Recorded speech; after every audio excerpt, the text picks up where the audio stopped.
আসলে হাদি ভাই তো অত্যন্ত সমাজসেবী কিংবা মানে দেশপ্রেমী মানুষ ছিলেন। তিনি সত্য কথাটা সকলের সামনে তুলে ধরতেন বলেই তার উপরে এই অতর্কিত হামলা।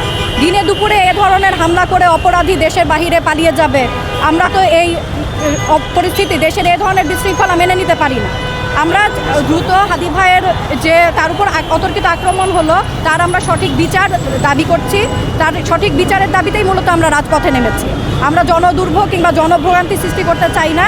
আমরা চাই অপরাধীকে দ্রুত আইনের আওতায় আনা হোক এবং তাকে গ্রেফতার করা হোক। আর যদি এই পরিস্থিতি চলতে থাকে তাহলে তো আসলে দেশে আইন শৃঙ্খলা কিংবা 12 ফেব্রুয়ারির যে নির্বাচন সেই পরিস্থিতি আছে বলে আমরা মনে করি না।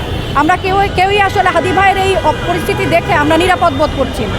আমরা চাই যে হয় দেশের আইন শৃঙ্খলা পরিস্থিতি নিয়ন্ত্রণে আসবে, তা না হয় স্বরাষ্ট্র উপদেষ্টার পদত্যাগের দাবিতেই আসলে আমরা এই আন্দোলন চালিয়ে যাব। যতদিন আমাদের দাবি আদায় না হচ্ছে আমরা আমাদের শান্তিপূর্ণভাবে আমাদের আন্দোলন অব্যাহত রাখব।